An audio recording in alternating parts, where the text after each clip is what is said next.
Hospital Porters, Pride and Dignity, Stop the New World Order. Welcome to Herpanwo TV. This is another reply video to Stefan Molyneux. It's the third one I've done, actually. There's links in the description box to my previous one. Yeah, he's done it again. Old Steph. Stefan Molyneux has once again inspired me and driven me to speak my words and put them onto celluloid because of what he has been saying. Yep, indeed. And, well, I've got to hand it to him, you know. I mean, he is... You can love him or hate him, but you can't ignore him. That's a fact.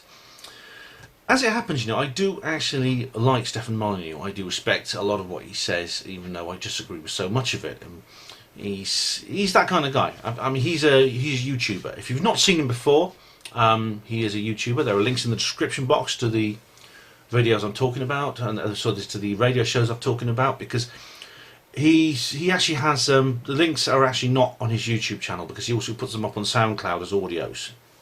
But I think he's best known on YouTube. But he started out with not on YouTube, and one of the audio tracks I'm going to play actually is, I think it's one that he did long ago before he was actually on YouTube. But all his archives, all his podcasts are available in his archives if you want to listen to any of the source material that I'm going to quote with you. I'm going to quote with you. I'm going to quote or draw on in this program. So we've had UFOs, we've had cancer cures, and now we're on to the afterlife. Stefan's attitude to the afterlife is very, very interesting, and it's interesting, of course, because I don't agree with it. But I wouldn't be, if I agreed with him, I wouldn't be making this video, obviously. But I myself have looked into this in detail. I've looked into this issue in detail, and anyone familiar with my videos, I don't need to put any links in the description box to the many, the amount of material that I have produced when it comes to research into psychical phenomena, ghosts, near-death experiences, and things such as that. There's lots and lots of material I could recommend. Some of them are the books that were on my shelf, which I was talking about the other day. So what Stefan's view is different. Now Stefan Molyneux is an atheist, and he's a materialist, and he is very sceptical about the whole idea. And so the question is he right to be like that? Is he correct to dismiss these ideas?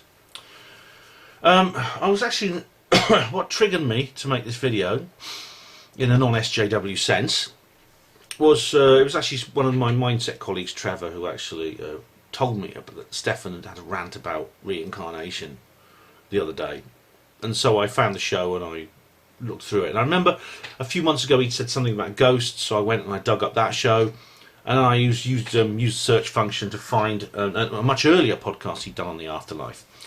But so let's begin at the beginning. I'll go to the oldest show first, and it's this one. It's number 486.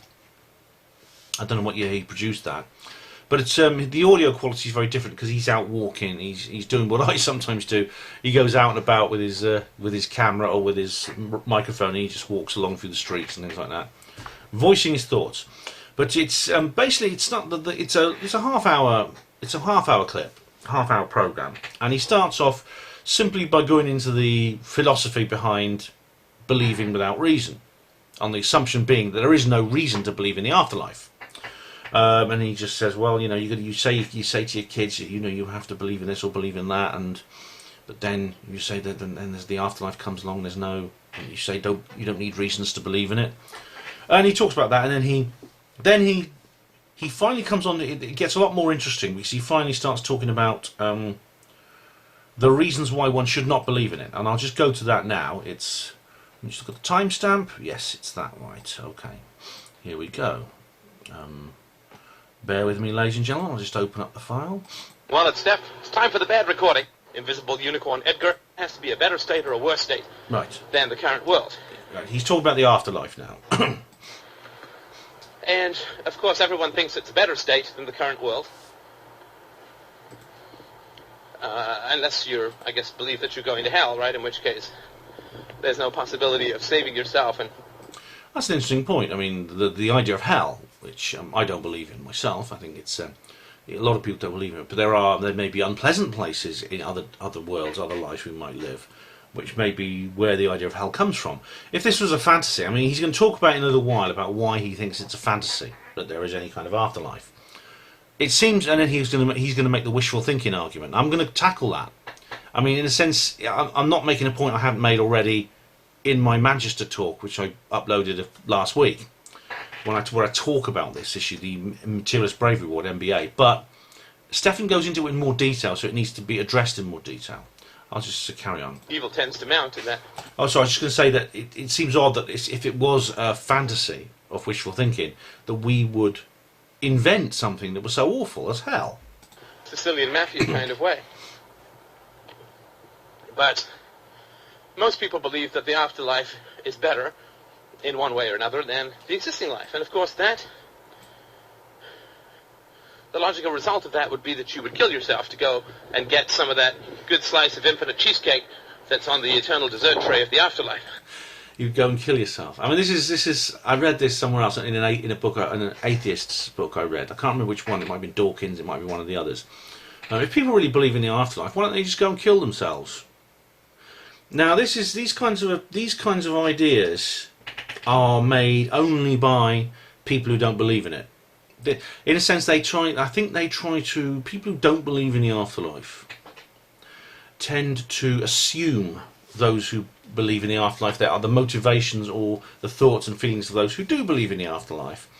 And very often these are very different to the actual thoughts and feelings of those who believe in the afterlife. I mean, this is something that Alistair McGrath makes very clearly in his recent biography of C.S. Lewis. It's caricatures. One thing that C.S. Lewis was very careful to do when he was describing his own spiritual awakening was to try and avoid these kinds of caricatures. And indeed, Montague Keane of the Society for Psychical Research, who's done an excellent job with the skull experiment, which I will be covering in a future video, I promise. He actually did say, I don't really want to live forever. I'd rather just have oblivion. I don't want to go on forever. I don't. The idea of going into an afterlife doesn't really appeal to me. And I mean, I don't know whether he actually meant that or not, but it was very obvious he was again trying to head those skeptics off at the pass with the inevitable rebuttal, which they always come out with, the pat response, which is their own assumption to what makes us tick. I'm going to move forward slightly. I don't know. Let me just listen a bit more of this because I'll move on to the next timestamp otherwise in my notes. People don't do that, right? They don't really want to do that so much. Did it occur to you, Stefan, that maybe we don't kill ourselves because we love life? He'll come back to this later. This idea that somehow belief in eternal life diminishes physical life, and I'll tackle that when he does. But I don't really quite understand why that should follow at all. But this is something that keeps coming up all the time. Right, because they're not sure. No, you see, it's because he assumes they do that because they're not sure. He immediately decided that's exactly what our problem is. Let me go back a bit and let's just play that bit again. Sorry, I shouldn't stop. In which case, there's no possibility of saving yourself, and evil tends to mount in that Sicilian mafia kind of way. But most people believe that the afterlife is better in one way or another than the existing life. And of course the logical result of that would be that you would kill yourself to go and get some of that good slice of infinite cheesecake that's on the eternal dessert tray of the afterlife. He does have a way with people words. don't do that, right? They don't really want to do that so much, right? Because they're not sure. So he thinks. This is what you see. They don't do that because they're not sure. He knows immediately what's going on inside our head. He immediately decides, yes, that's it. I know what Ben's thinking. I know Ben. I've got him sussed. He doesn't know himself, but I've got him sussed. And then there might be an afterlife. I really want there to be an afterlife, but I'm not going to OD on morphine just to go and join the bliss in the sky, or wherever you think it's going to be. So you can't even live with integrity with regards to the afterlife. Again, assumption, you see. Who has actually said that? Have you heard anyone say that, Stefan? Anyway, so if it's a belief that you can never live with integrity with regards to, and there's no proof for it, complete counterproof to it, no alternate realms have ever been discovered, there's no way to measure the energy of the departing soul, there's no reason to believe, and we have no evidence. There was someone actually tried to weigh the soul once. There was a famous experiment where a guy who was dying was put on his bed. He was put on a bed on a huge scale that he built. This scientist built specially for the experiment. And when he died, the scientist detected a slight decrease in weight of the body, and it included that the soul weighed, I think it was 42 grams or something. It's probably got more to do with dehydration or something like that. I remember that. Apparently, he weighed the soul. But again, this. It just shows really how, when you try and get in there and measure, you have to know what you're talking about, and Stefan doesn't. That consciousness can exist in the absence of material form, that life can exist without a body, any of that sort of stuff. Well, no one's ever proved that consciousness needs a material form to exist in, because no one. The idea of consciousness, I've talked about this before, and I talked when I covered Anthony Peake's lecture. No one's actually worked out how consciousness functions. So, it really is a 2 plus 5. I really want 2 plus 2 is 5 to be true. And it is something that you just sort of reach for in moments, because it gives you some sort of brief comfort. Oh, comfort. The very words that I was talking about now, this is it. It gives you comfort. It makes it's MBA, Materialist Bravery Award. Stefan, you're going to get one. All right, congratulations. I'll send it to you in the post. Materialist Bravery Award. You have entitled to it. Okay, you have shown how superior you are, how brave you are, how courageous. You know, all these. This is what I said in Manchester. Okay, you've demonstrated this. And I said this in Manchester. The whole wishful thinking argument can be demolished when you realise that it cuts both ways. That when it comes to the afterlife, the whole idea that it's some kind of comfort blanket, some kind of fantasy that we, as sentient beings aware of our own mortality, have created so that we can avoid having to face up to that, having to understand that and comprehend that reality. As Slaxer will appreciate this. Crichton in Red Dwarf said, "Oh, humans don't go to heaven, sir. Someone just made that up to prevent you all going nuts." But of course, inevitably, once that question is raised, and once you realise you are a person who doesn't believe in it, you then have to ask yourself, why do so many other people do? The inevitable conclusion is they need to. They need that comfort blanket. And that subsequently leads to the idea, but I don't. I don't need. I can get out of my bed and live my day without this crutch, this emotional crutch. Look how superior I am to these people. And that's what I mean by MBA, Materialist Bravery Award. And Stefan, you've just earned yours. Well done. I'll kiss your feet at a later date. And of course, that's why I think, when it comes to confirmation bias, Stefan's going to talk about confirmation bias later on. So I hope you'll excuse me if I repeat different points. Okay, because I might repeat a point more than once, because this is going to be quite a long video, I think. Stefan is going to bring up the subject of confirmation bias. But if you don't believe there's an afterlife and you are afflicted by Materialist Bravery Award, then, as I said, you may be emotionally more inclined to accept evidence rejecting that supports the idea of the afterlife. You may have a confirmation bias towards evidence that just doesn't accept the afterlife, that argues against the presence of the afterlife for the very same reason, because you have this emotional need. I mean, as I've said, there's the atheist-skeptic movement, the idea that you get one life and that's it, then you die and that's it. It is fundamental to their sense of identity and self-esteem. Richard Dawkins said it's a nobility to believe you only have one life and that's it. A nobility. You don't want some scientist coming up and telling you, sorry Richard, but you're going to live forever. When you pop your clogs now, there's something else, you've got another life to live, mate, sorry. And Richard Dawkins would go, but that's not fair. I like feeling this superior to other people. It's can't you do something about it? Oh, I know. That person is a pseudoscientist. That's it. I'm not going to look at his evidence because his evidence is rubbish. I'm only going to look at evidence that supports my worldview. So that's basically, in a very, very long-winded way, is a reply to what Stefan just said. But at what cost? Right? It's the economics or the calculus of philosophy is to uncover the hidden costs of certain beliefs. Yeah, I get it. if you love someone and they die, believing that you might meet them in the afterlife could give you some comfort and so on. I understand all of that. But what if it's true, Stefan? What if it's true?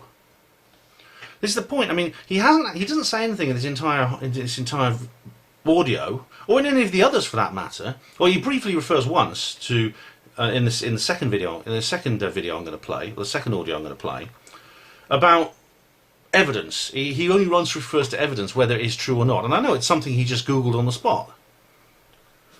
Here we go. But it's a high price to pay.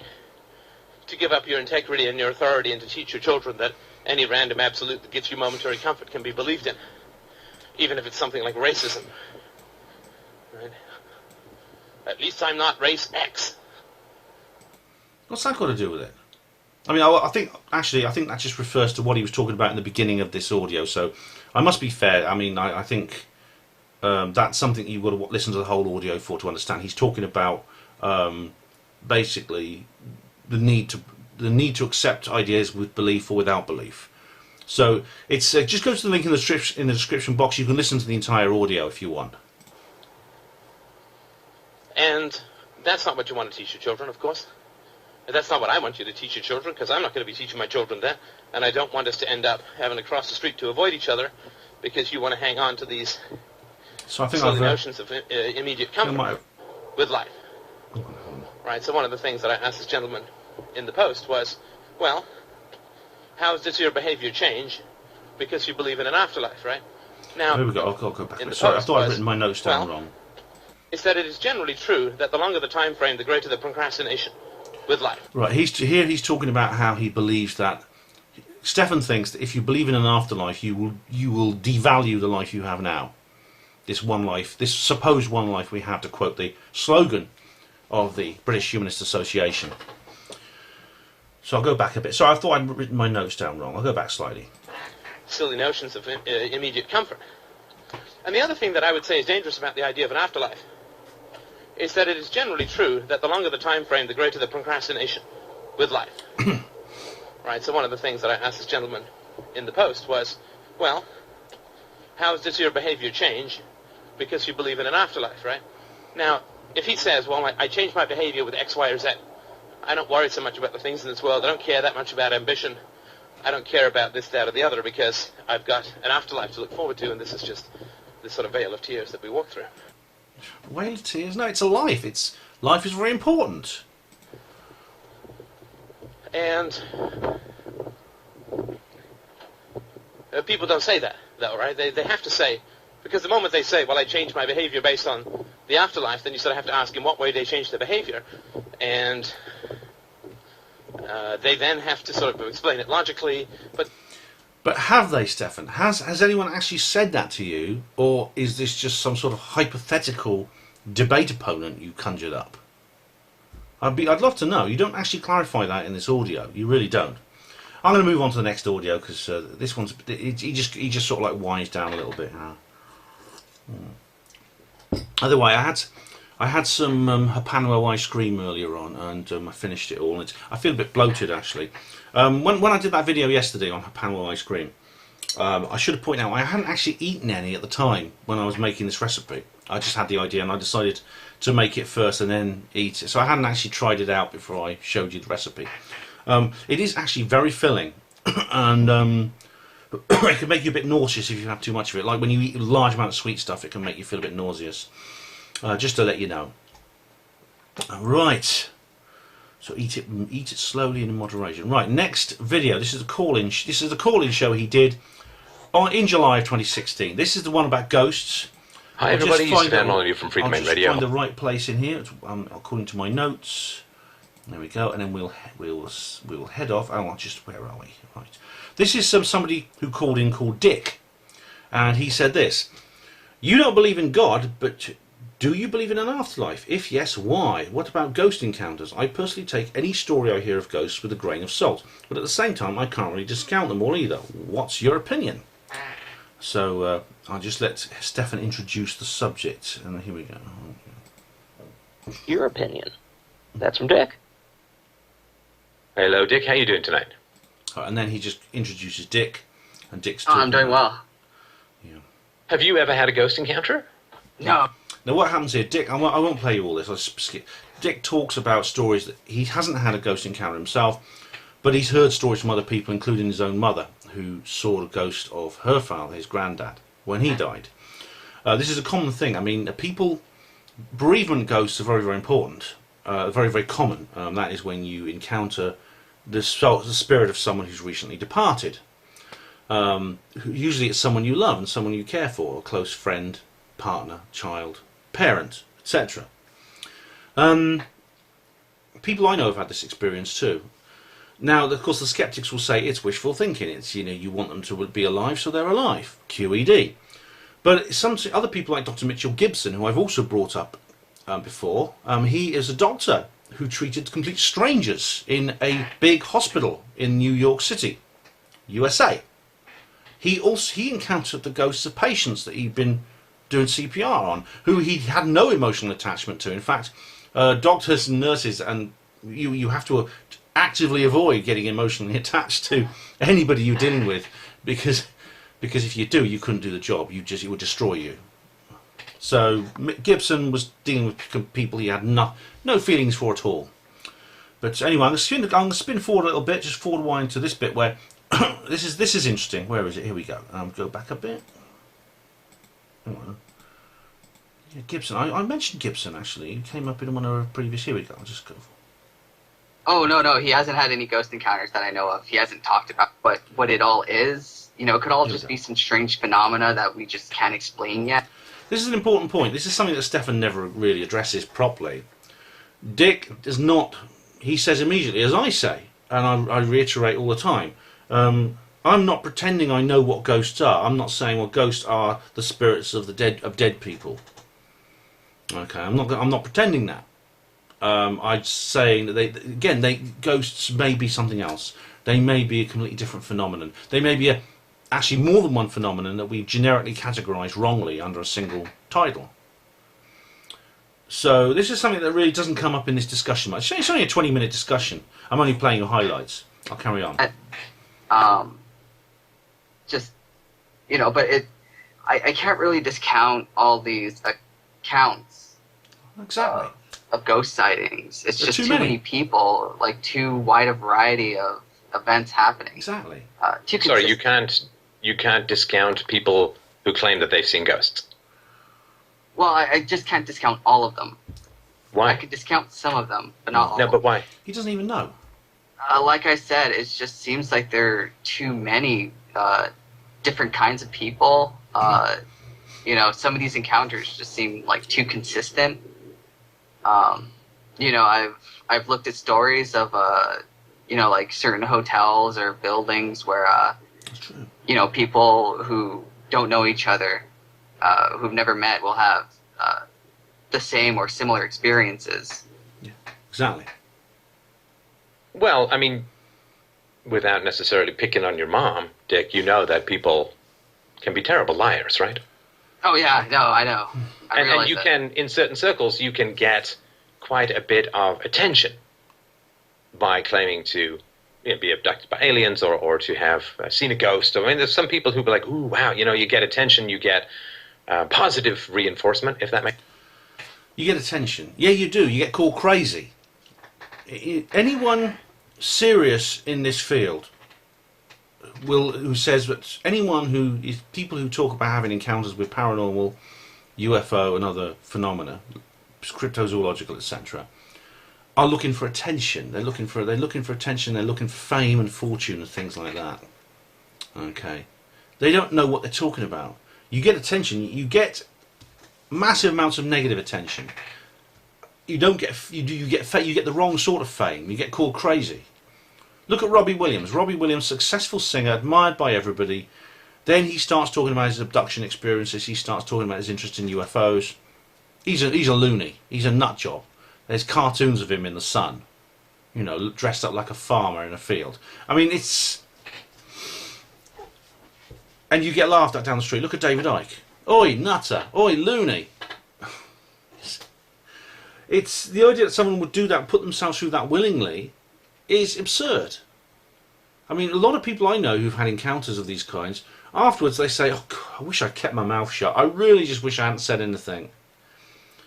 And this again, it's if that's what Stefan's implying. I mean, if I have misunderstood anything that Stefan says in this discussion, then I apologise. But I'm going by what I've heard after listening to all these twice or 3 times. Okay, so I'm going to move forward. Oh, here we go. Let's move forward. Here we go. I think I'm almost at the right spot now. Here we go. Makes sense. Yeah, no, yeah. I was talking Now, about. we also know that sleep and dreaming and waking are very complicated states that sometimes overlap. He's talking about hypnopompic and hypnagogic experiences. This is where you're either dropping off to sleep or you're waking up from sleep, and you have some kind of paranormal encounter in that state. Sleep paralysis is one of these things, which I've encountered. I think I talked about my sleep paralysis experiences. I've certainly written about them on Hapanwo Voice and Hapanwo. Again, there's many reasons to dismiss a lot of. Look, there's many reasons to understand that paranormal encounters, all paranormal encounters, alien abductions, things like that, cannot be explained by sleep paralysis.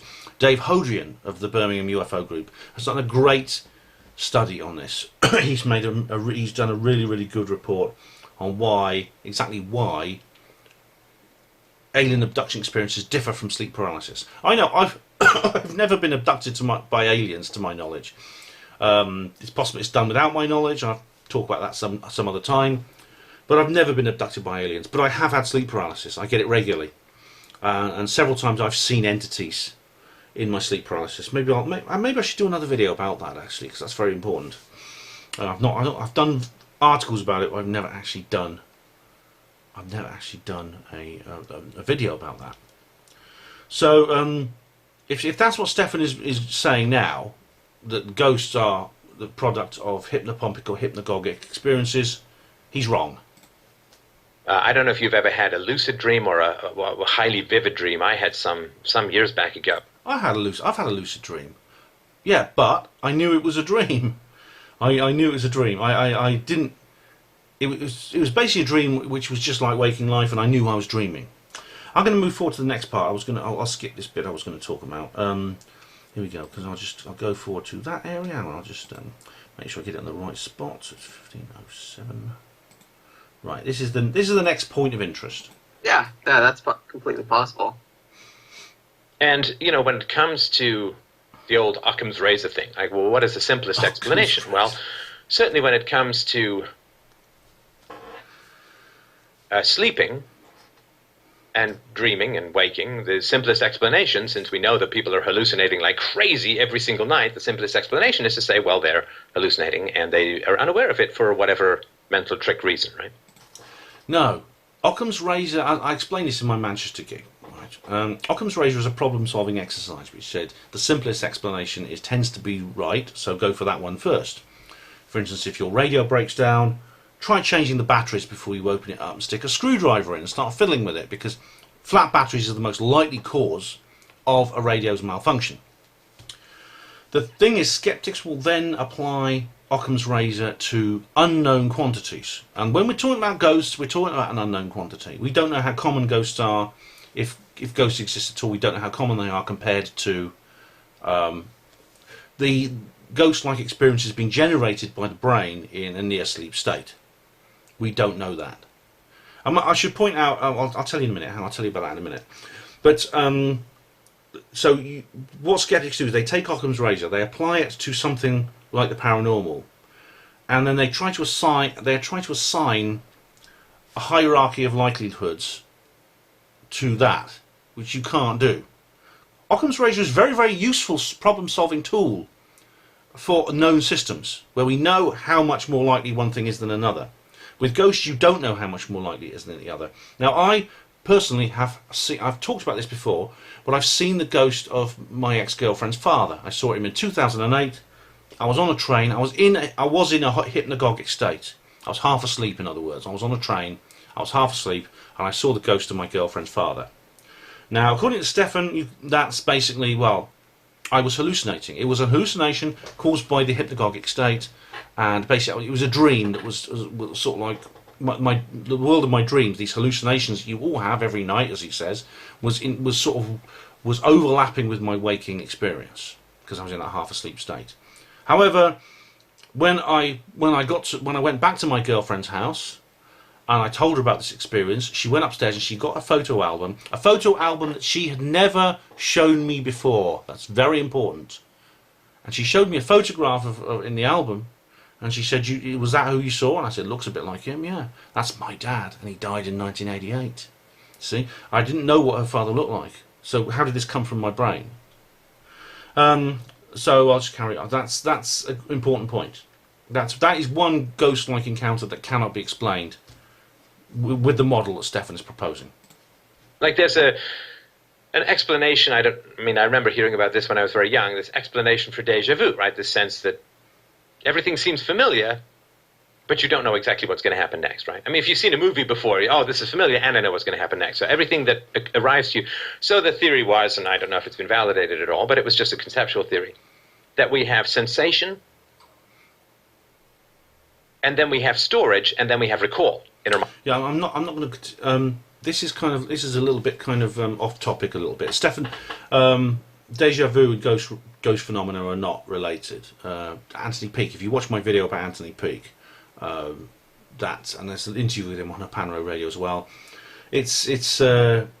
The déjà vu phenomenon is very, very interesting indeed, but it's not necessarily what Stefan's going to say.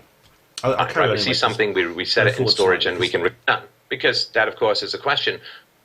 There's an ancient chieftain in the north of England who, when he first can't find them anywhere, right? No triangle, and it's like, wow, that's pretty cool. So there's another important point coming up. Don't worry. The issue would be so many people are dying. Like there's like 30 dead people for every live person. So the world would be chock full of ghosts. Yeah. The dead outnumber the living. That's true. Yeah, I mean, if you consider how long humans have existed on planet Earth, all the hundreds of thousands of years we've been around, and then there was the apes before us, and so dead organisms vastly outnumber living organisms. That's true. So there'd be more ghosts than there would be living people. But anyway, I'm going to change the film chip, and I'll get back to you because I'm running out of film here. But there is this is another common objection that comes up. It really, really does. All the time people say this. Well, there are too many, where are they all? They should be everywhere.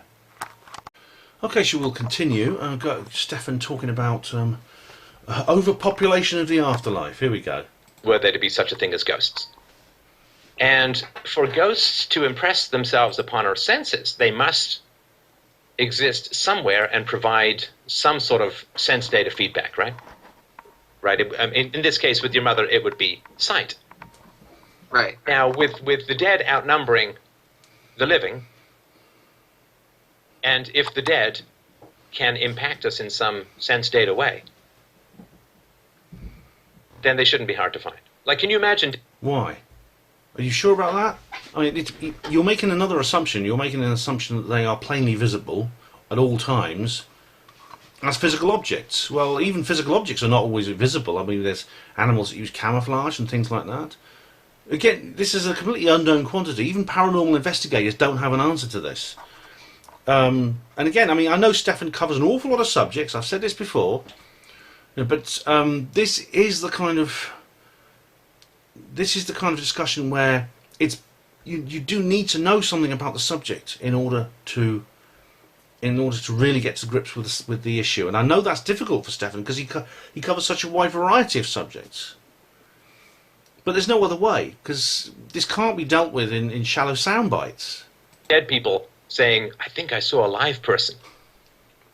Actually, in the film Ghosts with Patrick Swayze and Demi Moore, this does come up. The idea that ghosts are everywhere. And maybe not every dead person becomes a ghost. We don't know that every dead person becomes a ghost when you die. You don't know that. You may not be a ghost when you die. Alternatively, there may be ghosts around who are not dead people. They may be something else. Well, there's 1/30th live people than dead people, so we're a lot rarer to dead people than they are to us, and yet we can't find. All right, now what's the next bit? Right, here we go. It's all right, he carries on a bit further. Anywhere, right? No scientific reproducible study, no impact of the Right, he's coming on. A scientifically reproducible study. Stefan will say this several times in the course of this video and the next one. Actor detector, as they used to call it, I think in Scooby-Doo or something like that. There is, or seems to be, no way to record the presence of ghosts anywhere through any reproducible science. Not true. I mean, again, he needs to look at the work of people like Don Phillips and Steve Mera. I mean, there are many, many others, people who've gone into the realms of EVP, of spirit voice communication, various other types of issues like that. And despite what the skeptics say, there is a case there, and I've addressed this many, many times. I've had Don and Steve on my show, on Panama Radio, talking about this. And so, given how common they are, and given how many people claim to see them, then the science should back them up. But science does not back them up. Sorry, go ahead. It does back them up. You see, this is the point. I mean, what's he done here? How does he know? Again, I mean, Stefan. I mean, none of us can know everything, but you do need to learn about this subject before you discuss it. Have you ever seen like ghost hunter shows or anything? I will tell you, I have not. Well, there you are. He's not watched programs. He's not watched any ghost hunting programs. Now, all right, I'll give him his due. Most popular ghost hunting programs are pretty stupid. You know, you get some scouser, you know, Derek Acora, isn't it? Something. Mary loves Dick. Or they all turn up in a lorry and they dress like riot police and things like that. These are popular, foolish, mass media sort of prole feed, a paranormal prole feed. But again, the fact that he hasn't watched any of them, because there are some that are so much better, like the ones that Don and Steve have made. You don't get they sometimes appear on other channels, on sort of less watched channels, on Sky and things like that. It's okay. Like I'm not a particular fan of them, but my mom loves them. But they actually do bring scientific instruments into, quote, haunted locations. No. I'm sorry. I can't give you reality shows. If you can give me science... They're not all reality shows. They're not all like... Some of them are. Some of them are just like, as I said, they're just foolish. They're just very, very shallow and meaningless pop culture rap things like that, where they fake stuff, and they admit they fake stuff. Just to keep the people watching, okay? Not all of them are like that. Scientific reproducible experiments, okay. There are scientifically reproducible experiments. Don and Steve have been doing them.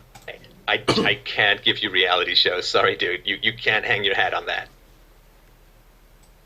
Because, I mean, if they're real scientists, any scientist who could prove the existence of an afterlife or a spirit that lived in the body would go down in history as the single greatest scientist in history. No, he wouldn't. He'd go down as a loony. He'd go down as a nut job. I know, because it's happened. Serious scientists, major experts, have been in this position where they have done scientific projects into this issue, and they have come up with the wrong answer, and they have been laughed out of. They've been laughed out of the bloody shop. Dr. John Mack, disgraced. He is a tenured professor at Harvard University. He had to go to court to keep his job. Why? Because he carried out honest scientific research into alien abductions.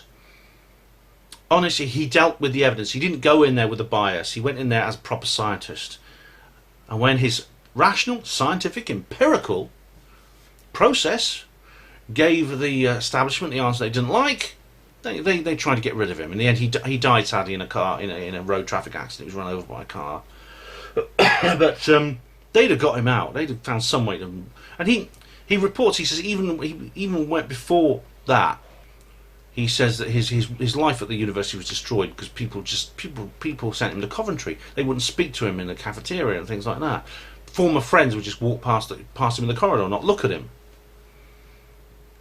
This, Stefan, the greatest scientist who ever lived, I bet you're going to say he's a Nobel Prize coming, won't you? It's the single greatest scientific discovery and discoverer in human history. Like, bar none. Because that, of course, is a question. There's an ancient chieftain in... There's the reason that the idea of the afterlife is not accepted universally. It's political, not scientific. And it is suppressed. It's suppressed by Illuminati occupation forces of this world for reasons which I'm still not sure of. But there's no doubt it's happening. I talked about this in my Helen Duncan videos, the long Helen Duncan videos, not the short one. There are many reasons why there may be several reasons why the powers that be don't want you and I to know that we go on forever. They may want us to believe life's a bitch and then you die, or there's some great God up there who will send you to heaven or hell as long as you put some money in the priest's pocket and turn a blind eye when he fiddles with your kids. Okay, so that's your only choice, isn't it? It's the lab coat or it's the dog collar. There's no in between. There's no third way. There's no other alternative. But that's a big subject. That's an awfully big subject. But basically, Stefan doesn't really understand this. He's not having awareness. Like the one when he's talking about the cancer cures, he seems to have no awareness of the way the world works politically, in terms of the fact that there is some kind of shadowy elite. He doesn't accept that exists. I think he's wrong. Right. Right. I think we just got one more little port of call. I'll just scroll forward a little bit, and then we go on to the next video. But the last one is the most interesting. But I'll just let him have his say here. Am I in the right place? I've got to go back a few seconds. There we go. I might not get them exactly on because he's quite long. It's just a temporary separation from your loved ones who have died. We will all meet again in the great close encounters light of... Yeah, he's talking here about... Oh, I've got to go back a bit further, actually. Here we go. He's talking here about the emotional... They're not there. I mean, imagine what religion... I'm just going to... what he is, he's talking now about, again, emotional and moral reasons for believing there's an afterlife when there might not be one. It would be astonishing. And so, with regards to ghosts, I think that there are very strong emotional and moral reasons why people like to believe in ghosts. And I wept during the scene in the car in Sixth Sense, like every other human being with a heart and mind. But there are very strong emotional reasons why people would want to believe in ghosts. And there's a very strong emotional reason why people would not want to believe in ghosts, as I've explained. You know, I mean, letting people go or believing they're going to meet again and so on. To me, it's a way of avoiding grief. It doesn't avoid grief. It is actually true. I mean, if you accept that there is life after death, and I said this in my Helen Duncan video, it makes grief easier to deal with because it represents a temporary separation, not a permanent loss. If someone you love has died, you know that it's again, they're not here now, but they will be one day. There will be a happy reunion, hopefully, if you can find each other in the great beyond, which there's no reason why you shouldn't. I don't know, but hopefully you'll find each other in the great beyond, and there will be a happy reunion. So that's true. It would make grief easier to deal with. Maybe this is one of the reasons why the Illuminati are keeping it from us, because of the uplifting effect it will have on people. But it doesn't mean that people will die. When people die, you'll be happy, and you won't feel any sense of loss. It doesn't mean you won't feel any sense of loss any more than it does you want to kill yourself, like he was saying earlier on. He's making an assumption about our motives. It's like the idea. I mean, I think Graham Hancock was talking about this, because Graham Hancock has done he's done his ayahuasca studies and things like that, and he's learned about the spiritual. He's been on a spiritual adventure, several now, and he's learned about how the body is something. The body, our body will rot. The body I have now will not last forever. Okay, one day when I die, when I die, it is going to turn into worm food. Okay, so if I go on forever, if I have an afterlife, I will lose the body I have now. So does that mean the body doesn't matter? Of course it doesn't. That's why I said yesterday, don't have too much of Panwo ice cream, because it will affect your health adversely. Have the habanero yogurt, it's healthy. Don't have the habanero ice cream. It's no good for you to have too much. Have it now and again, don't have too much. If I didn't care about the body, I wouldn't say that. The body matters. I mean, if you are strapped to a wall with barbed wire around your ankles and your wrists, while some nut job is sticking a dagger in your ball sack, all right, your body is totally, the well-being of your body is totally at the forefront of your attention. This is why when he was saying about, you know, committing suicide, wanting to die, reducing the quality of life and things like that, or yeah, you know, it's procrastinating because you get time. This is what he doesn't understand. Even if you believe there is an afterlife, you are still in this life. You're just as much alive now as anyone who doesn't believe in an afterlife. If you reject the idea of the afterlife, you don't somehow become more alive. You know, when everyone else is sort of like half dead. That doesn't happen. These are delusions. These are delusions that come from the atheo-materialist skeptic world, from their particular mindset. This is what they think we are like. It's not what we actually are like. And C.S. Lewis made this point years ago.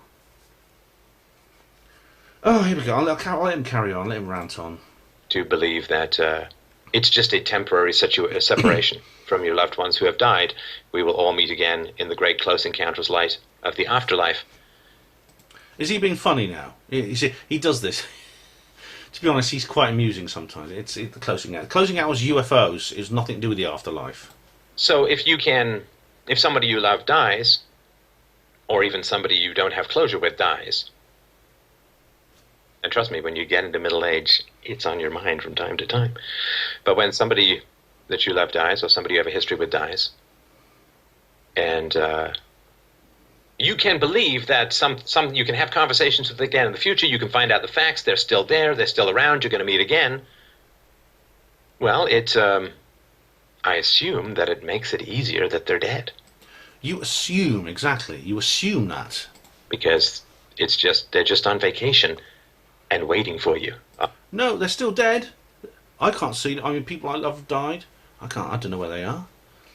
Just because they're still around doesn't mean that I will see them again. I don't know when I go whether I'll find myself in the same part of the spirit world that they're in. It still hurts when you lose someone. If I don't have closure with someone, I still sometimes agonise over it. And this includes people like my own mother. On the far shores of Elysium. So I think the avoidance of grief, now I think that has a cost, right? There's a theory that says all mental dysfunction results from the avoidance of legitimate suffering. It's a mental dysfunction, is it? You don't know anything about it. You've not looked into the issue in any depth. And so I do think that there's a drive to avoid grief. I also think that the sense of immortality that this represents, because of course if you see a ghost, you'll be a ghost. We don't know that, Stefan. We don't know that's the case, as I've explained. You haven't looked into this in any detail. You're making a lot of assumptions. You're putting words in the mouth of people who disagree with you over the afterlife, and you're putting words in the mouth of people who've looked into this in detail. If somebody else died and walks through a doorway, then after you die, you get to walk through a doorway too. And I think it avoids the panic of an underutilized life. It doesn't. Okay, I don't actually understand why the people who don't believe in the afterlife say, if you do believe in the afterlife, the life you have now is worth less. It's almost like they're treating it as if it's some kind of monetary thing. You know, like it's kind of like mass inflation. If you have more of a particular currency, then you get inflation, and the actual coin or note you have buys less and less and less. As prices go up, the coin devalues. And of course, if we live forever and we always have an afterlife, then you have infinite inflation, and any money you have is worth absolutely zero, and it doesn't buy anything, and all prices are infinite.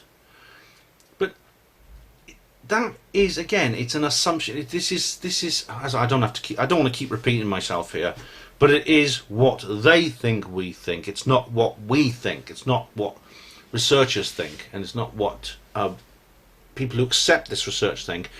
And again, on the subject of research, he hasn't actually yet... We're yet to hear him discuss anything about whether or not there is an afterlife in terms of scientific evidence. He does later on, I promise you. I'll come to that in a minute. But it takes him an awful long time to get there. I think it's going to last forever. You know, if when we're dead, we're thrown in the ground, worms eat our eyeballs, and, you know, we're not suffocating in a closed coffin, we just ain't getting back up again.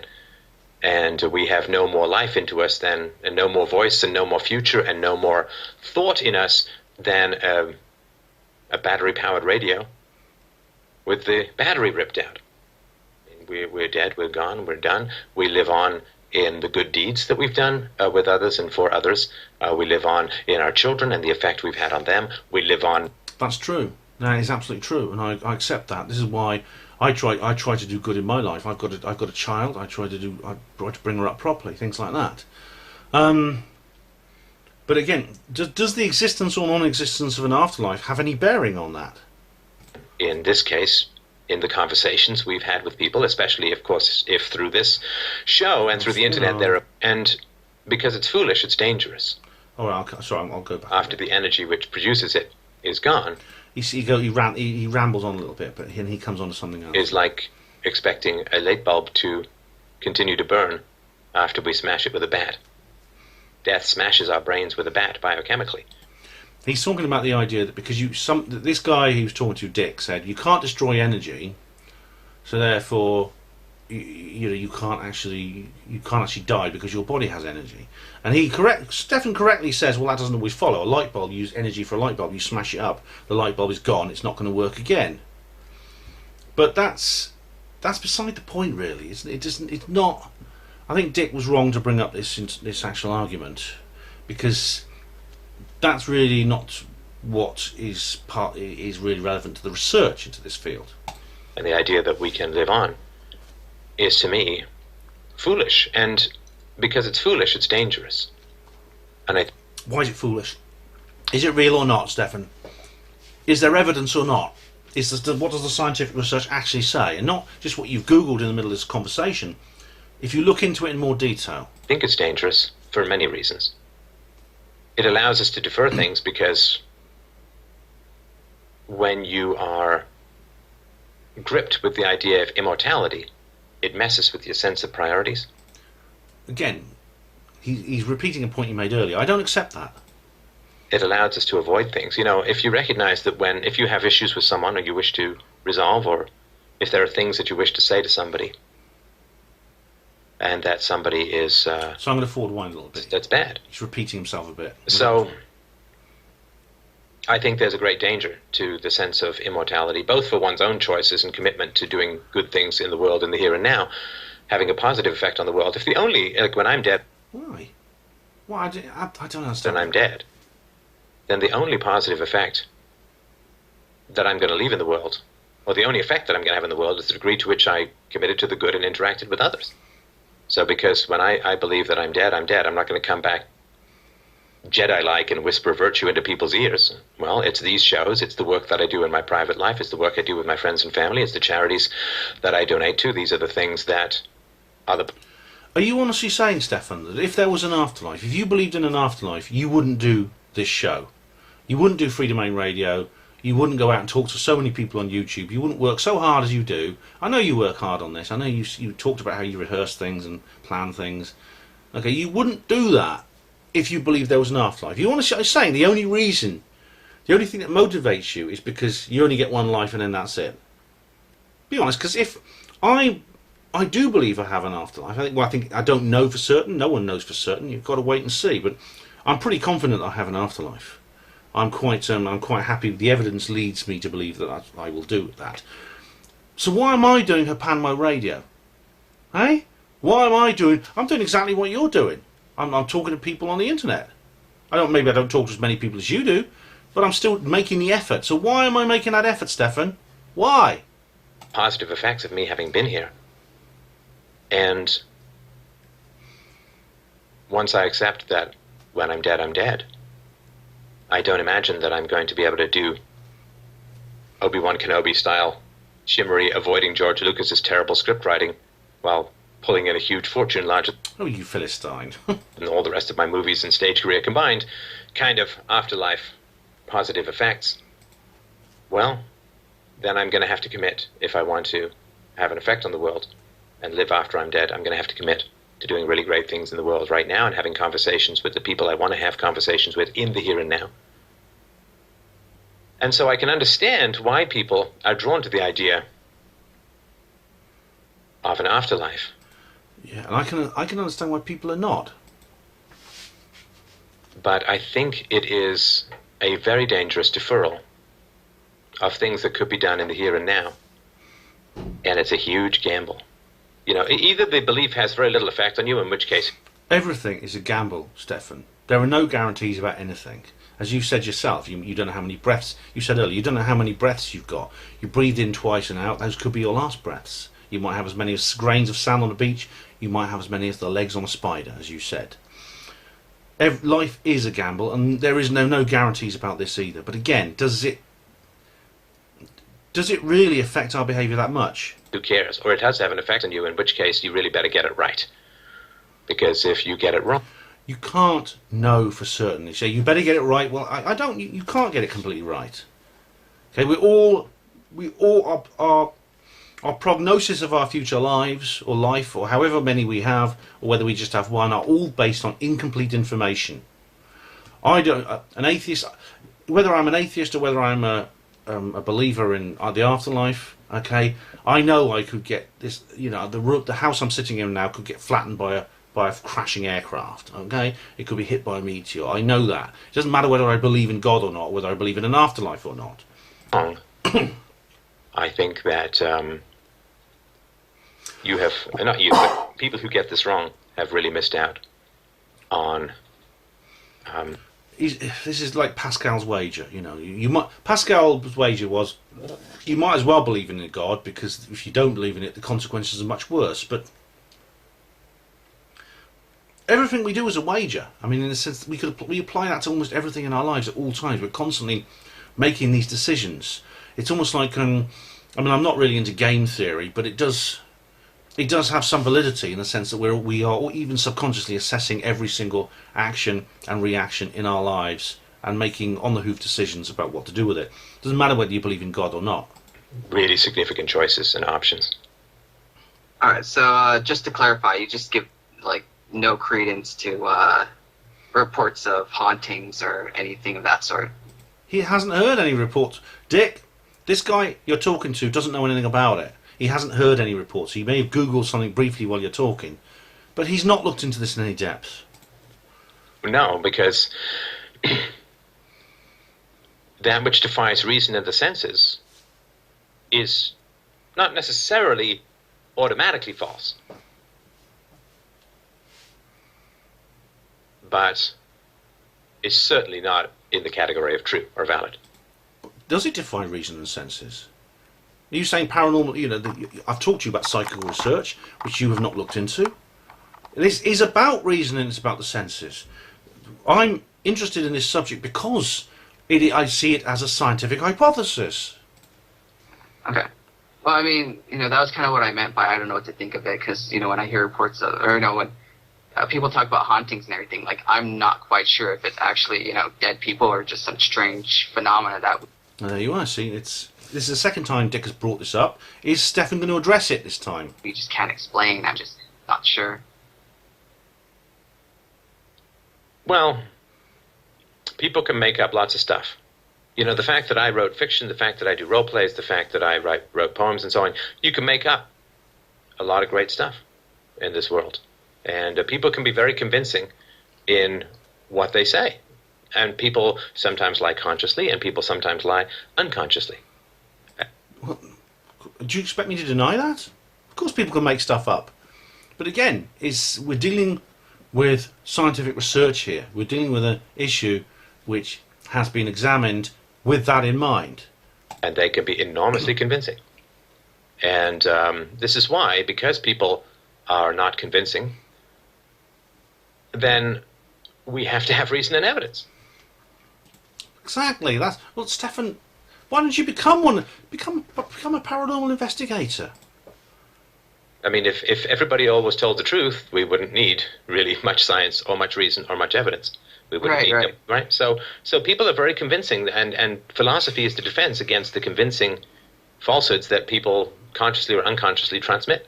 We need all of this stuff. So the fact that people say it, the fact that, doesn't mean much to me at all. Now, if people say, like, what I would respect is people who say, wow, I have this impression or this thought about ghosts. And so what I want to do is I want to, find a way to convince other people that doesn't rely upon my seriousness of demeanor when I describe my story. That's what people are doing, Stefan. That's what people are doing. That's the whole point of psychical research. That's the whole point of paranormal investigation. Right. If I'm going to make as big and important a decision as I'm going to believe in an afterlife and ghosts and eternal this, that, and the other, and people's spirits walking through, if I'm going to make a big decision, I better get it right. So I'm damn well going to work very hard to make sure that it's proven. Then do it. Work hard by looking into the subject, rather than making assumptions, putting words in people's mouths, assuming that we think something that we don't think. And if it's not proven, I'm going to accept that it's false. But people who just have an experience, I wouldn't do that. I would. If something is not proven, I'm going to accept that it's false. Well, I mean that I think is a fallacy. You weigh up the evidence. That's the thing to do. Even if you can't prove something, you can actually. There is still evidence that you can weigh up against the counterclaim, against the null hypothesis. And so, I do recommend. I would say that don't just. I mean, this again is the kind of like the skeptic default position. The clown with a day off from the circus, as I said. Well, I can't find. I don't know where the clown is. Well, it doesn't matter. It's just that's. The non-paranormal explanation always wins out. It wins by default unless the opposite can be proven true. I think that's the point Stefan's trying to make here. The non-paranormal phenomena has to be accepted first. Any physically possible non-paranormal explanation must always be accepted before you even look at any paranormal explanation. And the reason is, well, I don't understand why that. Again, I don't understand why that should be. I don't understand why the non-paranormal explanation should always win out. It should always have this kind of like privilege of truth. So you could have like 99% of the evidence saying that there's a paranormal explanation for this. It's real paranormal stuff. But there's a 1% chance it could be something non-paranormal. Therefore, we're going to go for the non-paranormal one because it's non-paranormal. Ugh. This is where you get these things like rational explanation. As I said before, the word rational explanation is a contradiction in terms. Well, it's not a contradiction in terms, but an explanation can never be rational, only a method can be rational. As I talked about this in my Manchester video. And then immediately, obviously without knowing necessarily the word, epistemologically transfer it to the category of real. That's irresponsible. Who's doing that, Stefan? I'm not doing that. Because we all have experiences that are very vivid. And we need reason and evidence to separate subjective experience and falsehoods, even passionately believed falsehoods. Where the person could pass a lie detector, maybe. But the capacity for the human mind to fool itself is enormous. And that's what, Stefan, is I think what you're doing right now. You're fooling yourself. You are not. I mean, you admit this. I mean, so you're not an arrogant man. You have humility. You've made a lot of videos saying why I was wrong about ellipsis, why I was wrong about this, why I was wrong about that, why I've changed my mind on this, that, and the other. Okay, you've done that a lot.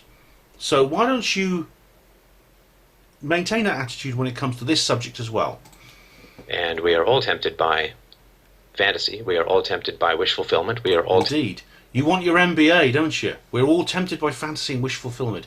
Oh, I hope there's not an afterlife, because if it ever came out there was an afterlife, I wouldn't be special anymore. I wouldn't shine out anymore. I wouldn't be able to sit on a bus and look at all the other people and think about how superior I am to them, because they have to have to cotton wool clad themselves in this idea that they're going to live forever, whereas I don't.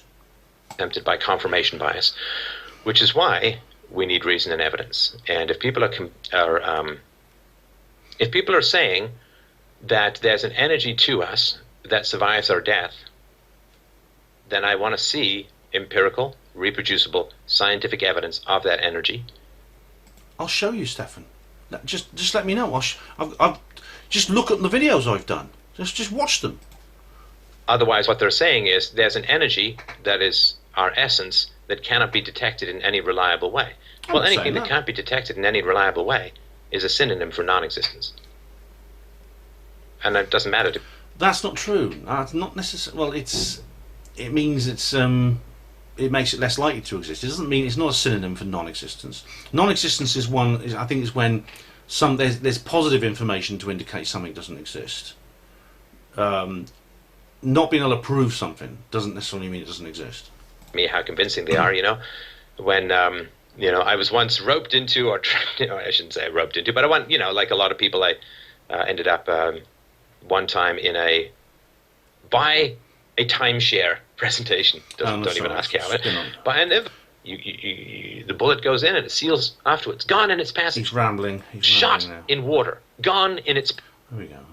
And that was my perspective then, and nothing that I have seen since then, nothing I have seen proven since then, has changed that perspective. You haven't seen, though. You haven't seen, I don't think you've seen enough, Stefan. For me. All right. I'll give you one last one. These are all poems that I wrote when I was young, which I quite liked. I won't go into the poems, but basically he wrote some poems when he was 13, and they're quite good. I must admit, he's got talent. He's an intelligent man. You can the links in the description box. You can listen to the entire show if you want. This is just criticising the points he makes, but he's had these ideas from at least the age of 13. So he's been an atheo-materialist from at least the age of 13, which makes me wonder how much he's actually looked into this, and whether he's actually had his own confirmation bias, as I've explained. So we're going to go on to the last one. This is the best one. I saved the best for last. This is the last one. This is somebody called James calls in. This was a recent one, actually. This is just, I think, what's the date on it? This is the one that my colleague on the Mindset podcast made me aware of. Yeah, 26th of April. It was only last week. This is James, and he calls in to say, given that he brings this up again, given that energy cannot be created or destroyed, does it not make sense that our essence or soul continues after physical death and can reincarnate to continue the necessary learning process to advance our understanding of the universe and what might be outside of it? In short, do you believe in reincarnation? And would you please elaborate on why you do or do not? Yeah. Interestingly, Ken Dodd was once asked of this question. He says, I don't believe in reincarnation. I'd hate to come back as a can of milk. Alright, I'm going to just I'll play the relevant point. There's only two relevant, according to my notes, there's only two segments I'm going to play this time. So it should take this shouldn't be as long. So I go forward. Hey, everybody, Stefan Molyneux from Freedom. During these kinds of... Children shouldn't have known whether it was from distance. One moment, just to find the right pulse spot. Operating at... I'll give you a few. Skeptic. All right, here we go. He's talking about the skeptics. What's happened is this person, James, has been talking about reincarnation research done by Dr. Ian Stevenson. It's very interesting. I've not read any of his books, but I've heard of him. And he's been talking about things like he interviews children, and the children often talk about their past lives. And Stefan makes some fundamental mistakes because he's not actually heard of Dr. Ian Stevenson until basically he comes up in this conversation and he quickly Googles it. Here we go. So if that is true, that means that we do reincarnate, or at least some souls reincarnate. And if some souls reincarnate, why do they? And if, I guess if any of them reincarnate, that shows that it's possible, which I think, lends to the possibility that, yes, that's what we do when we exist. We don't just live one life and then call it quits. or disappear for that matter, but we continue to exist beyond our physical bodies, and then have other experiences afterwards. Right. Now, have you looked up any of the skeptical rebuttals to Stevenson's method? That's a good question, and he should, and James needs to do that. I've done that. I've explained several times now, and I've done entire videos about skeptics, that I have come to the conclusions that I do after looking at both sides of the story. So yeah, it is important that James does the same. And Stefan's question is completely valid. It's the one I would ask. I guess specifically, I haven't gone through what's any of his I guess rebuttals to any of his actual information. No, I haven't gone through anything specific like that. Dude, though I have. What do you mean you haven't?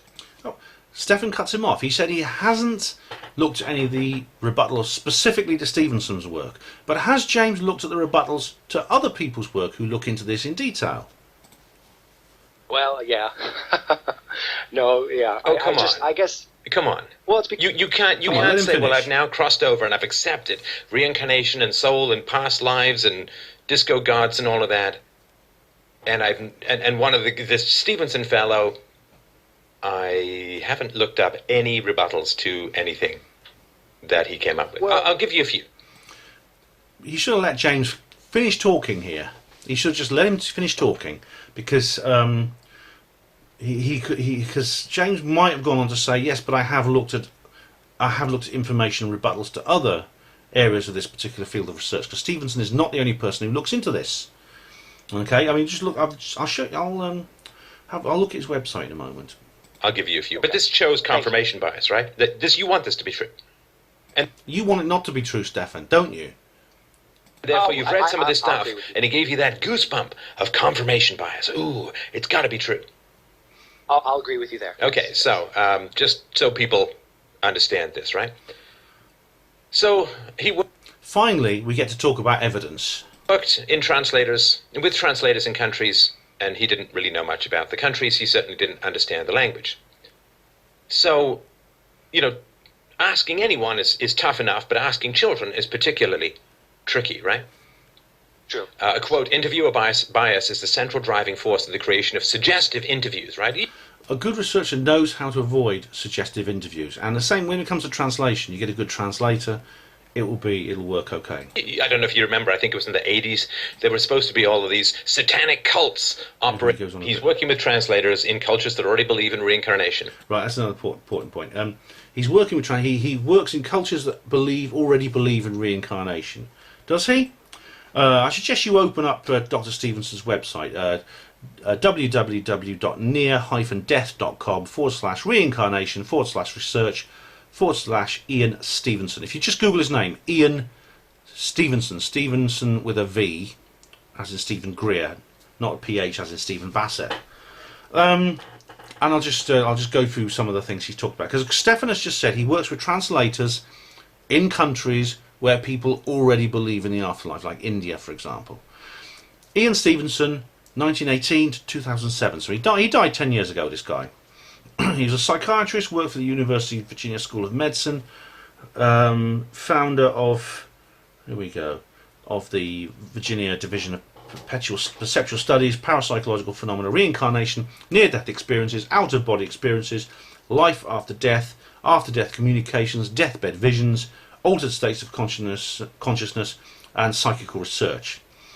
And he's internationally recognised, travelled extensively for 40 years. He's investigated 3,000 cases from children all over the world, including countries where they do speak English and he doesn't need a translator, and countries where perhaps they don't believe in the afterlife. In fact, he's written a book called, this is his book here, European Cases of the Reincarnation Type. European. Who believes in the... We don't have the Indian or Hindu idea of the afterlife here in Europe, do we? Also, some places in Europe, at least 2 countries in Europe, have English as their official language. Many other people in Europe speak English. So, Stefan, you need to do your homework a bit more. As I said, what you've been Googling, you probably Googled Rational Wiki, didn't you? Let's look up Ian Stevenson on Rational Wiki. I bet you Googled that, didn't you? Reincarnation cases. Let's have a look. Oh, he's just looked at his Wikipedia page. Here we go. Here we go. Reincarnation interest. Reception. Here we go. Journal of American Medical Association. Painstaking and unemotional collections. Difficult to explain. Here we go. Critics said they were a result of confirmation bias. Critics suggested the children and their parents had deceived him. He was too willing to believe them. He asked leading questions. This is from his Wikipedia page. The major cause was Stevenson's work. He investigated alleged cases of reincarnation, inadequate to rule out simple, imaginative storytelling on the part of the children. Children claimed to have reincarnated. They knew friends and relatives of the dead individual. Okay. Psychological factors, confabulation, cryptomnesia. That's false memory. Large numbers of Stevenson's cases consisted of poor children remembering wealthy lives belonging to a higher caste. That's India again. Stevenson was naive and the case studies undermined his lack of local knowledge. Cases come from societies such as India where people believed in reincarnation anyway, and the stories were simply cultural artifacts. So, Stefan, what you've done is, you hadn't even heard of this guy. You went to his Wikipedia page. We all know how crappy Wikipedia is when it comes to accuracy, but I'll let him continue. He himself wants to believe that this is true, and children are generally very keen on pleasing authority figures, and so they're going to cough up information that's going to be in confirmation with what the authority... Oh, I'm going to skip forward now. I'll skip forward to the last part. Now, this is interesting. This is where Stefan goes on a real rant, okay? What happens is James is cut off. Either he puts the phone down or he gets cut off for some reason, but I'll go... Here we go. 36 minutes in. He basically has a complete rant. Stefan just goes off on one now, and he really misrepresents everyone who is involved in this particular field. A bad connection. We have tragically lost the James, but I will tell you what I think about strap yourselves in. reincarnation. Here we go. Stefan Molyneux rant time. It's false. No, it's not. You don't know that. It's not even, like, maybe true. It's false. You haven't even looked at it. We do not have a soul. We do not come back to life. How do you know? We are magic meat. The only magic. Magic meat. That's not. Maybe McDonald's should do. That's quite a good marketing term, isn't it? Magic meat Is consciousness which we have yet to fully understand, and which we may, of course, never fully understand. So you concede we don't fully understand consciousness, and you concede we may never fully understand it. So how can you concede that and then be so certain of what you said before was false? So no, I don't believe in reincarnation at all. I don't have any memories of past lives. There's no evidence. Neither do I. So what? It's not about my own memories. It's about the evidence that I've looked at. That people have any memories of past lives. There's anecdotes which, and there's children being questioned in foreign languages. The anecdotes. All right, well, again, so many stories. I mean, you're onto something. There's lots of stories. I mean, the skeptics say, the plural of anecdote is not data. Well, is it? Maybe it is. It's by guys who've done lots. It can at least be part of the lead up to a scientific investigation. Lots of drugs, and that's all nonsense. We can't possibly have that. Doing lots of drugs. I'll come back to that in a minute. The doing lots of drug things as a standard of belief. Now, why did we take this call? Why did I want to take this call? Well, for a number of reasons. Number one, I am sick and tired. So sick and goddamn tired. Of people masturbating their little belief systems that provide... I don't want to know about your masturbating, Stefan, all right?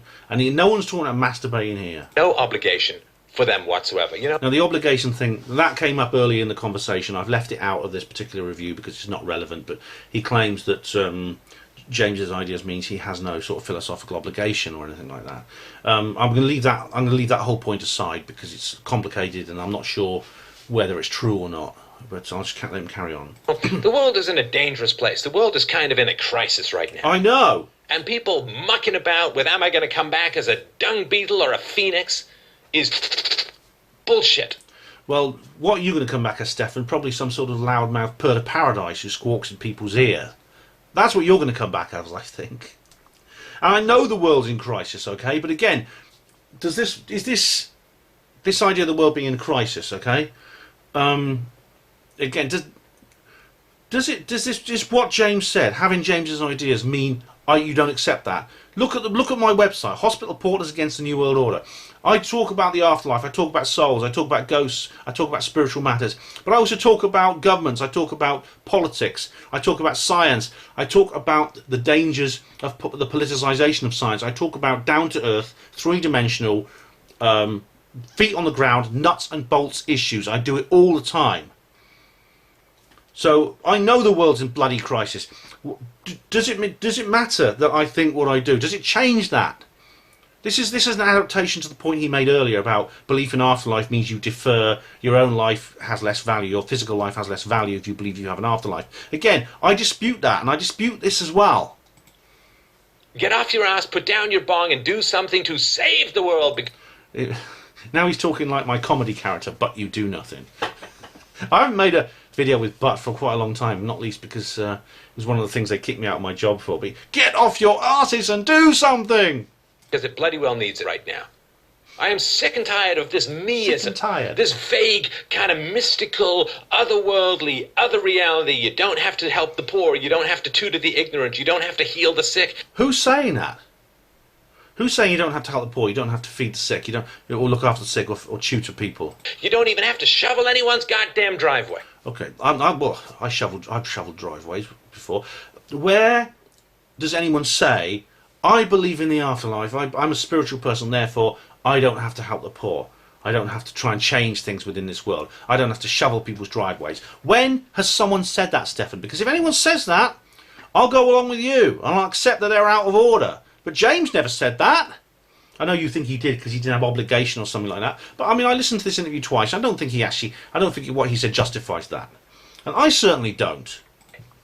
All you have to do is take a hit, listen to some Floyd, and think about crystals in another dimension that could be you in another life. Listen to Floyd, right? You like listen to Pink Floyd? How about the song On Turning Away? Have you heard the song On Turning Away? No more turning away. And it goes on and on. It's a song about wanting the desire to end indifference. It's a song by Pink Floyd which contradicts every point you're making. These Pink Floyd were very spiritual. Pink Floyd was one of the original psychedelic rock bands, probably the most successful, the most long-running psychedelic rock bands of all. And what they produced that was magnificent. Okay, but this is why you misjudge people. You misjudge people who have these ideas because you don't have these ideas. So therefore, you project your view of what it would be like to have these ideas onto other people who have very different ideas. Listen to the song On Turning Away by Pink Floyd. No more turning away. It is about indifference. It's about inaction. It's a song that cries out in a very passionate way. It's a brilliant song, very, very moving song about the need to end indifference and inaction and passivity. For God's sake, Stefan, you can do better than this. In another set of circumstances. Oh, man. It's lazy. It's self-indulgent. It's boring. It's bullshit. And let me tell you something. When it comes up, when this meism, this flaccid... Again, who are you talking about? You're talking about everybody who believes in the afterlife or just some people? Are you talking about... If you're talking about these sort of like New Age dropouts or people like the people I met at the Findorn Foundation who's... all right... accepted some of them are like that, and I agree with you, but you can't tar everyone with the same brush. They are a minority. Oh, I get meaning with no obligation. I get purpose with no action, with not actually having to do a goddamn thing. When this vague, fuzzy, cloudy, self-worshipping, self-excusing, do-nothing bullshit, when it runs... He's really on one. I must admit, I must admit, this amuses me. It does. It's funny. He's very, very clever, and he's a great talker. He really is. Up against a relatively muscular belief system like Islam, well, I don't think it's going to last very long. But there are people, Stefan, there are people who are interested in this kind of subject who are in the army. There are people who fight for this country with guns, who are interested in these subjects, who have an interest in these subjects. I know some of them. Stefan, I was a hospital porter for 23 years. Right? Don't tell me I don't know what the real world is, or I'm not interested in the real world and what happens in the real world. I've seen the real world probably more than you have, because I've waded through blood and shit. And I've picked people up when they're at their lowest. I've seen people in states of indignity that you couldn't imagine. Things that I wouldn't repeat. I've cleaned up the mess from road accidents. I've cleaned up the mess from war. I've cleaned up the mess from domestic violence. I've carried and supported people. I've carried people like you. If you're sick, you had cancer, you went to hospital, you had an operation. You probably didn't go to my hospital because you live in Canada, but I might have been one of the people who lifted you up when you were down. And I did it for 23 years, and I did it on the minimum wage. As a result, I haven't been able to buy a place of my own to live in. I haven't been able to buy a car. I haven't been able to buy all these other materialist things, all these material things I haven't been able to buy because I haven't been paid enough for the work that I did. But I still did it. You really are grossly misrepresenting a huge swathe of humanity here. And you really need to think about this. At all. So I'm sick and tired of this stuff. Stop trying to get meaning from bullshit. Stop trying to get purpose from a cloud of marijuana smoke. For God's sakes, shake it off, people. Snap out of it. Shake it off. You know, you're inheriting freedoms from people who didn't get them by hitting the bong at every conceivable opportunity. As I said, you're alive because of people like me, Stefan.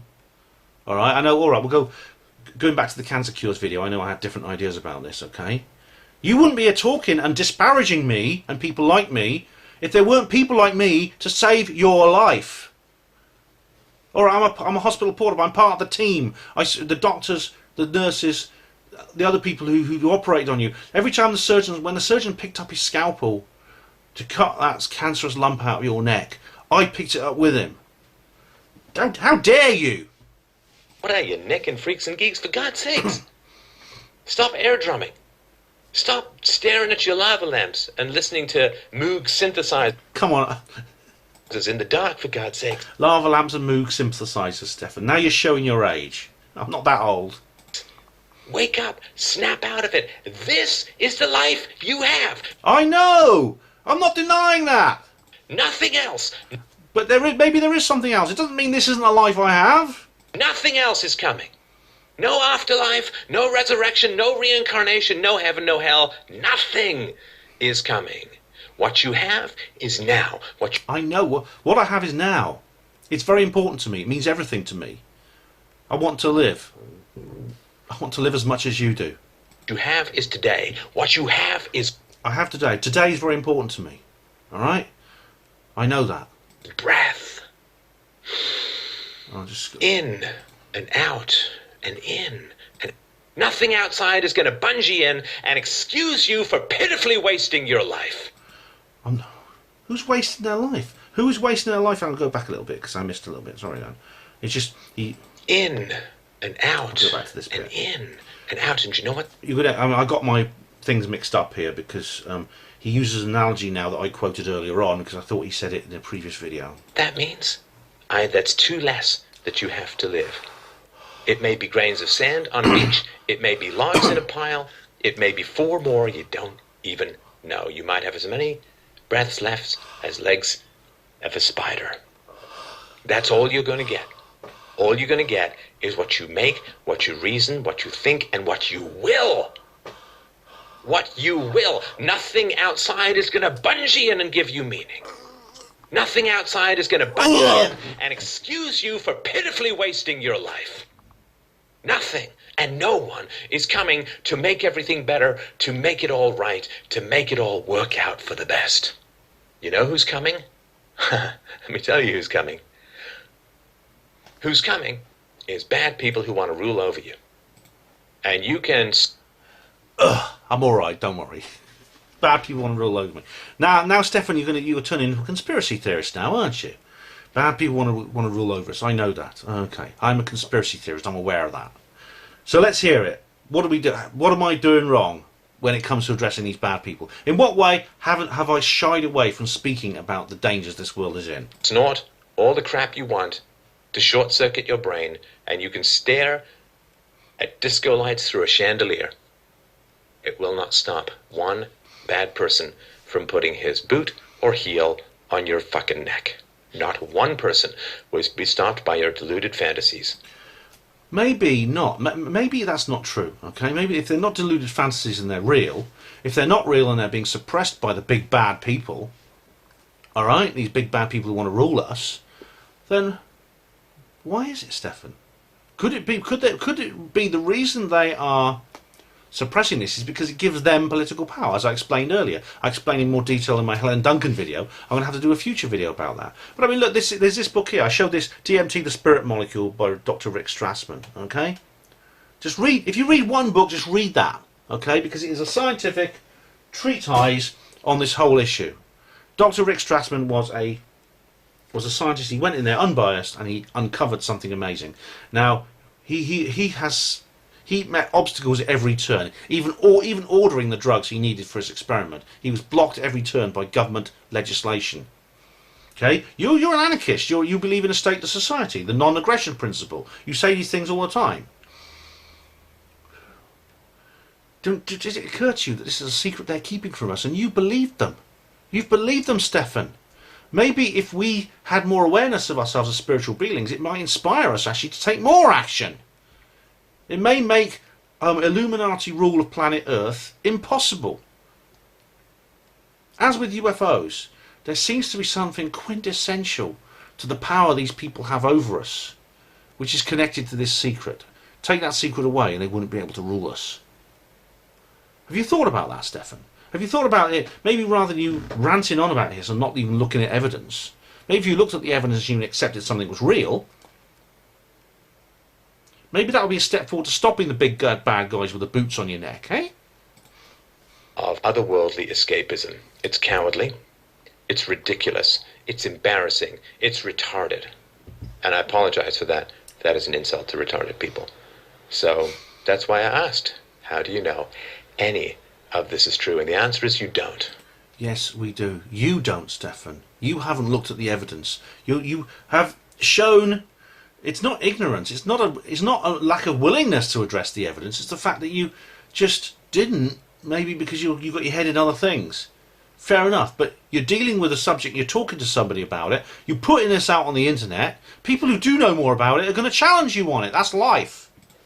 But it serves your distraction, and it serves your avoidance, and it serves your emptiness. It serves your laziness, and it serves your cowardice. You know... Oh, Stefan, you've made your point, all right? You get the MBA, all right? It'll be in the next post, I promise you. We're up here, on the wall, trying to save the world. You know what we need? We don't need people bullshitting about gods who disassemble themselves and then reassemble themselves. This is something that James said at the beginning of his interview. So this is a personal attack Stefan's making against James. You talk, and I think he's misrepresented this guy, and the guy's not even on the line, so he can't answer back. In shards of bullshit. It's not what we need right now. What we need is hardy souls up here, polishing the rhetorical weapons and handing us the intellectual ammo. And how have I not done that, Stefan? Where have I failed in that? Where have I failed to live in the real world? Where have I ever once, stepped back from addressing a real world issue because I have these paranormal, supernatural ideas? When have I done that, Stefan, eh? That's what we need up here. Because the hordes are coming. From within and from without. We need to fight. And I'm sick and tired of people masturbating these stupid... Sick and tired of masturbate. You're repeating yourself now, Stefan, I know. ...fantasies and thinking that they're doing anything to help the world. All they're doing is excusing themselves for squandering the gifts that were handed to them by much, much tougher people. So shake it off, step out of the smoke, and help us on the wall, for God's sakes. All right, let's move on to the next caller. So... Again, we're dealing with a situation. It's very similar to the UFO. This is the UFO video, the first of this trilogy of videos I've done about Stefan. I might do others in the future. he wants to address an issue. He wants to talk about something, and he has different ideas to the people he's talking about. Yet he does not have the necessary information to counteract the actual ideas, this issue. He hasn't looked into it in enough detail. That's not necessarily his fault. He can't. I suppose if you talk about a wide variety of subjects like Stefan does, okay, it is understandable that you might not be able to do that. You might not be able to address every single point and the various nuances and the various details of the research that goes into these sort of things, these issues you talk about. Okay, but then you have to accept you're speaking from a point of limited and probably inadequate knowledge. You have to accept that. You can't have it both ways. You can't present a philosophy show where you discuss everything. Anyone wants to talk to me about, I'm going to talk to them about it, okay? All you have to do is call in and I'll talk to you about it, all right? You can do that, okay? And then accept that you're speaking from a position of limited knowledge. Or you can say, right, I'm only going to talk about things I know nothing about. I'm going to talk about things that I know about, and I'm not going to go out into any other areas where I don't know what I'm talking about. So it's rather like Ludwig Wittgenstein, who incidentally was a hospital porter, as well as a philosopher. He said, about which one has no knowledge, one must remain silent. Now I don't agree with Wittgenstein there, even though he was a brother porter and very, very wise. I think you don't have to remain silent on things you have no knowledge about, but you just have to accept that you lack knowledge, and so sometimes you're going to talk nonsense about them. And if you can just be at peace with that, if you can just own that position, that's all I'm asking you to do, Stefan. You understand the limits. Sometimes you do actually say things and do things which makes me makes me think that you understand the limits of your abilities. You have the humility that can address that. The videos where you say, I was wrong about this, I was wrong about that. You were talking to that lady, the lady who was talking about love being the greatest virtue or courage being the greatest virtue, and you admitted you changed your mind. Well, maybe this is something once you have more information on, you'll change your mind about it again. That's all I'm saying. But you can't have it both ways. You can't have your cake and eat it. You can't be, hello, welcome to Free Reign Radio, hope you're doing well. We're going to talk about everything tonight. And I'm going to talk from a position of supreme authority because I know all about everything. You can do that, or you can just say, I'm going to talk about things that I've looked into in great detail and talk to people that know about them too. And there's only 3 or 4 subjects I'm going to cover because that's all I have massive amounts of knowledge on. Okay, you can do one or the other, but you can't do both. You understand? So but go ahead, talk about ghosts, talk about the souls, talk about the afterlife as much as you like. I'm not trying to stop you. I'm not trying to suggest you don't talk about those things anymore. What I'm just suggesting you do is that you understand the limitations of your abilities in this area. The next time you talk to someone like this, and then just not go off on a rant calling people lazy and cowardly and deferring and not having no obligation, and all these other things you've said. That's the worst thing. You start then attacking people who hold a position which you've examined without adequate knowledge, and you start judging them. That's all I'm asking of you. I've got a feeling I'll be making another of these videos because I listen to Molyneux all the time. I go through his various videos. It's only a matter of time. He's going to come up with another subject which I'll need to get in front of the camera about. You can absolutely guarantee it. But I hope you've enjoyed this little tirade on my part. There's lots more coming up, including my comments reply video. That is in the cards. I hope to. I want to do I might do one more video this week. It's funny because I didn't do anything for a week, and now you've got like 3. It's like buses, you're getting 3 at once. So there is another video coming in the next couple of days. I'll tell you more about that at the time. But I'm taking a little trip in a couple of days, and I think you'll enjoy what I'm going to do. It should be very, very interesting. After that, it's the comments reply video. I promise. So Doffler, hang around by the keyboard. Okay. Thank you for watching the Panmo TV, everybody. Hospital Porters, pride and dignity. Stop the New World Order.